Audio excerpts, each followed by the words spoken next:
Hello friends, ધમુસ kitchen and vlog પર તમારું સ્વાગત છે।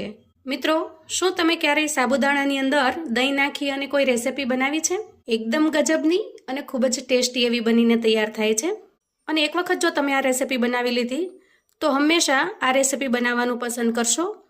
તો આપણી આજની રેસિપી 2 in 1 છે। તમે ઉપવાસની અંદર પણ બનાવીને તૈયાર કરી શકો છો, અથવા તો સામાન્ય રીતે તમારે નાસ્તો બનાવવો છે, કશું નવું બનાવીને ખાવું છે તો પણ આ રેસિપી બનાવીને તમે તૈયાર કરી શકો છો। ખૂબ જ લાજવાબ બનીને તૈયાર થાય છે। તો ચાલો ઝડપથી બનાવવાનું શરૂ કરીએ। તો આજની રેસિપી બનાવવા માટે આપણે અહીંયા લઈશું 1 વાટકી ભરી અને સાબુદાણા। તો આપણે અહીંયા જે રેગ્યુલર મળે છે એ સાબુદાણા લેવાના છે। હવે સાબુદાણાને ધોઈ અને આપણે ચોખ્ખા કરી લેવાના છે। તો આ રીતે આપણે એકદમ હળવા હાથે સાબુદાણાને ધોઈ લઈએ। સાબુદાણાને સાફ કર્યા પછી એના અંદરનું બધું જ પાણી આપણે કાઢી લીધું છે। હવે આપણે આ સાબુદાણાની અંદર દહીં મેળવીશું। તો 1 વાટકી સાબુદાણાની સામે આપણે અહીંયા અડધી વાટકી જેટલું દહીં લેવાનું છે। અને દહીં બહુ ખાટું ન હોય એ રીતે આપણે પસંદ કરીશું। અને જો ખાટું દહીં હોય તમારી પાસે તો તમારે એમાં થોડું પાણી ભેળવી અને પછી એડ કરવાનું છે। હવે આપણે અડધી વાટકી દહીંની સામે અડધી વાટકી જેટલું પાણી એડ કરીશું અને બધી જ વસ્તુને આપણે સારી રીતે મિક્સ કરી લઈએ। તો અહીંયા મેજરમેન્ટ પ્રમાણે જોઈએ તો આપણે 1 વાટકી જેટલા સાબુદાણા લીધા છે, એના સામે અડધી વાટકી દહીં અને અડધી વાટકી જેટલું પાણી લીધું છે। હવે આપણે સાબુદાણાને 3 કલાક માટે રેસ્ટ થવા દઈએ। તો એક પ્લેટ ઢાંકી મિક્સિંગ બાઉલને આપણે સાઈડ પર મૂકીશું અને આજના નાસ્તા માટે એકદમ ટેસ્ટી એવી ચટણી બનાવીને તૈયાર કરી લઈએ। હવે જુઓ, નાસ્તો એટલો ટેસ્ટી છે કે આપણે એના માટે સરસ મજાની ચટણી પણ બનાવીશું। તો તમારે ખૂબ જ ઉતાવળ હોય અને ચટણી ન બનાવો તો તમે એને ટોમેટો સોસ અથવા તો ઘરમાં કોઈ ચટણી પડી હોય એની સાથે પણ પીરસી શકો છો। પણ અહીંયા હું તમને એક ચટણીની રેસિપી પણ બતાવું છું। તો સૌથી પહેલાં અહીંયા હું 3 થી 4 ચમચી જેટલું નાળિયેરનું ખમણ લઉં છું। તો તમે અહીંયા લીલું નાળિયેર હોય તો એને પણ ઉપયોગમાં લઈ શકો છો, અને જો લીલું નાળિયેર ન હોય તો આ રીતે સૂકું નાળિયેર પણ લઈ શકો છો। અહીંયા 2 ચમચી જેટલા દાળિયા લઈશું, એને એડ કરી દઈએ। એક લીલું મરચું લઈશું અને એને સમારીને એડ કરી દઈએ। અહીંયા થોડા મીઠા લીમડાના પાન લીધા છે, એકદમ કૂણા હોય એવા, એને પણ એડ કરીએ। એક નાનો કટકો આદુનો છે એને મેં ટુકડા કરી લીધા છે, એને ઉમેરી દઈએ। અને આ રીતે થોડી કોથમીર અને એના ડાખલા છે ભેગા થયેલા, એને લઈ લઉં છું। તો ચટણીની અંદર ડાખલા છે એ ખૂબ જ ટેસ્ટી લાગે છે, અને વળી ડાખલા પોષક તત્વોથી ભરપૂર હોય છે। તો એની આપણે ચટણી બનાવી લઈએ તો ચટણી ટેસ્ટી પણ બને છે અને પૌષ્ટિક પણ બને છે। અહીંયા આપણે સ્વાદ પ્રમાણે મીઠું એડ કરીશું ચટણીમાં, અને થોડો આમચૂર પાવડર ઉમેરીશું। તો તમે લીંબુનો પણ ઉપયોગ કરી શકો છો। તો તમારે અહીંયા 1 ચમચી જેટલો લીંબુનો રસ એડ કરવાનો। હવે આપણે એડ કરીશું 4 થી 5 ચમચી જેટલું પાણી, અને ઢાંકણ ઢાંકી એકદમ સરસ ચટણી બનાવીને તૈયાર કરી લઈએ। તો અહીંયા જુઓ સુપર, જોતા જ મોઢામાં પાણી આવી જાય એવી સરસ ચટણી બની છે। હવે આપણે આ ચટણીને થોડો સાઉથ ઇન્ડિયન ટચ આપીશું, એટલે કે આમાં થોડો વઘાર એડ કરીશું। તો અહીંયા જુઓ, મેં 1 ચમચી જેટલું તેલ ગરમ કરી લીધું છે। હવે એના અંદર થોડી રાઈ, જીરું અને મીઠા લીમડાના પાન એડ કરું છું, અને આ તૈયાર થયેલા વઘારને આપણે ચટણીમાં એડ કરી દઈએ। તો આજે ચટણી મેં રેગ્યુલર નાસ્તા માટે બનાવી છે, એટલે આપણે અહીંયા દાળિયાનો ઉપયોગ કરેલો છે। તમે જો ફરાળ માટે બનાવવા માંગતા હો તો દાળિયાની જગ્યાએ તમારે શિંગદાણા લેવાના છે, અને વઘારની અંદર પણ તમારે રાઈ નહીં એડ કરવાની, માત્ર જીરું જ એડ કરવાનું। તો ચાલો ચટણીને હવે સાઈડ પર મૂકીશું અને નાસ્તા માટેની આપણે આગળની તૈયારી કરી લઈએ। અહીંયા સાબુદાણા ચેક કરતા એકદમ સરસ ફૂલી ગયા છે।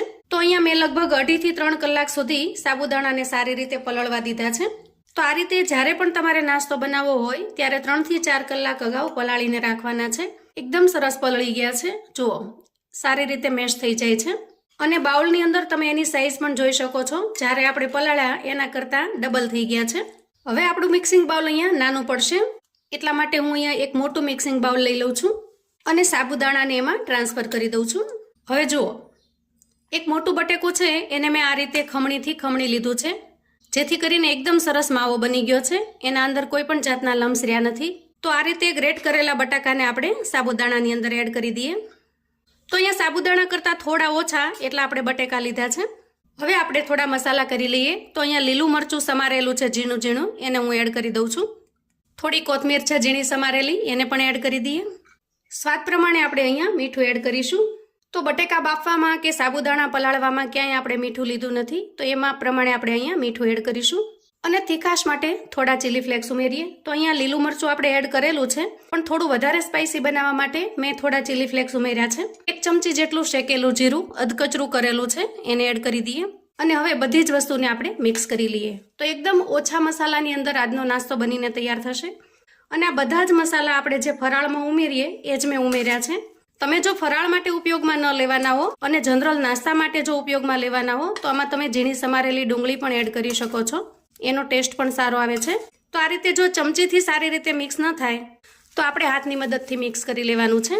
જો આ રીતે હાથની મદદથી આપણે મસળી લેવાનું છે, એટલે સાબુદાણા અને બટેકા એકદમ સારી રીતે મિક્સ થઈ જશે. હવે હું બંને હાથને તેલથી ગ્રીસ કરી લઉં છું અને તૈયાર થયેલા મિશ્રણમાંથી આપણે થોડું મિશ્રણ લઈએ અને આ રીતે આપણે ટિક્કી શેપ આપી દઈએ. આજે આ મિશ્રણમાંથી આપણે 2 રીતે નાસ્તો બનાવીને તૈયાર કરીશું. તો આ રીતે થોડા બોલ્સ બનાવી લઈએ અને થોડી આપણે ટિક્કી બનાવી લઈએ. આ રીતે બંને શેપમાં આપણે તૈયાર કરી લીધો છે. હવે જુઓ, ગેસ ઓન કરી અને મેં અપ્પે પેન મૂકી દીધું છે અને અપ્પે પેનના બધા જ બોક્સની અંદર આપણે થોડું થોડું તેલ આ રીતે ગ્રીસ કરી લઈએ અને ગોળ બોલ્સ બનાવેલા છે એને આપણે અપ્પે પેનમાં એડ કરી દઈએ. અહીંયા અપ્પેમાં વચ્ચે ઝડપથી ગરમ થઈ જાય છે, એટલે વચ્ચેનો નાસ્તો તરત તૈયાર થઈ જાય છે, જ્યારે સાઈડનો નાસ્તો તૈયાર થતાં થોડી વાર લાગે છે. અહીંયા તમે જુઓ, સાઈડનો નાસ્તો હજી એટલો તૈયાર થયો નથી. તો એકદમ બહારની સાઈડ ખૂબ સરસ ક્રિસ્પી થઈ જાય ત્યાં સુધી આપણે સાઈડ ફેરવી અને સરસ તૈયાર કરી લેવાનો છે. તો અહીંયા જુઓ, બધા જ અપ્પે આ રીતે એકદમ સરસ ગોલ્ડન બ્રાઉન કલરના થઈ જાય એટલે આપણે એક પ્લેટની અંદર કાઢી લઈએ. તો જુઓ, આ રીતે આપણે બધા જ અપ્પેને બહાર કાઢી લીધા છે. હવે આપણે એક નોનસ્ટિક પેન લઈએ અને પેનમાં થોડું તેલ ગ્રીસ કરી લઈએ અને ટિક્કી શેપમાં તૈયાર કરેલો નાસ્તો આપણે એડ કરી દઈએ. એકદમ ઓછા તેલની અંદર ફ્રાય કરીને તૈયાર કરી લઈએ. આ નાસ્તાને તમે ડીપ ફ્રાય પણ કરી શકો છો, પણ આજે એકદમ હેલ્ધી નાસ્તો બનાવી રહ્યા છીએ એટલે મેં એકદમ ઓછા તેલની અંદર ફ્રાય કરવાનું પસંદ કર્યું છે.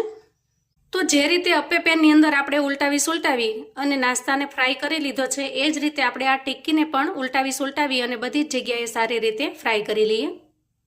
તો અહીંયા જુઓ, આ નાસ્તો પણ એકદમ સરસ શેલો ફ્રાય થઈ ગયો છે અને એની સાઈડ પણ એકદમ સરસ ગોલ્ડન બ્રાઉન થઈ ગઈ છે. હવે આ નાસ્તાને પણ આપણે પ્લેટમાં કાઢી લઈએ. તો અહીં આપણે બંને શેપની અંદર નાસ્તો બનાવી અને તૈયાર કરી લીધો છે અને એની સાથે એકદમ ટેસ્ટી એવી ચટણી પણ બનાવી લીધી છે.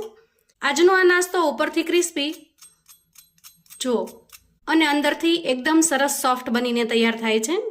જુઓ, મોઢામાં મૂકતા જ પાણી થઈ જાય એવો સરસ બનીને તૈયાર થાય છે. અને એક વખત જો તમે આ રીતે નાસ્તો બનાવીને તૈયાર કરશો તો તમને હંમેશા આ સાબુદાણાનો નાસ્તો ચોક્કસથી બનાવવાનું મન થશે. નાસ્તો એટલો ટેસ્ટી બને છે મિત્રો કે નાના મોટા સૌને ખૂબ જ પસંદ આવશે. અને વળી આજની ચટણી સાથેનું એનું કોમ્બિનેશન એકદમ જોરદાર બને છે, એકદમ ટેસ્ટી એવું લાગે છે. જુઓ, વળી આ ચટણી સિવાય બીજી કોઈ ફરાળી ચટણી અથવા તો રેગ્યુલર ચટણી સાથે પણ તમે ખાઈ શકો છો. તો એકદમ ટેસ્ટી અને લાજવાબ સાંજે નાની મોટી ભૂખમાં અથવા તો બાળકોને ટિફિન બોક્સમાં પણ બનાવીને તમે આપી શકો છો.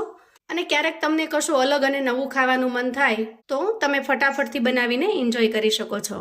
તો મિત્રો, આવું અવનવું જાણવા માટે ચેનલ પર જો તમે નવા છો તો ચેનલને સબસ્ક્રાઇબ કરો. વિડીયો ગમે તો લાઈક અને શેર કરો. તમારા સગા સંબંધી મિત્રોને પણ આપણી આજની આ એકદમ યુનિક અને નવા નાસ્તાની રેસિપી ચોક્કસથી મોકલી આપજો, જેથી એ લોકો પણ એન્જોય કરી શકે અને એના પરિવારને પીરસી શકે. કોમેન્ટમાં મને ચોક્કસથી જણાવજો મિત્રો કે આજનો આ નાસ્તો તમને કેવો લાગ્યો છે. ફરી મળીએ એક નવી રેસિપી સાથે. ત્યાં સુધી આવજો મિત્રો.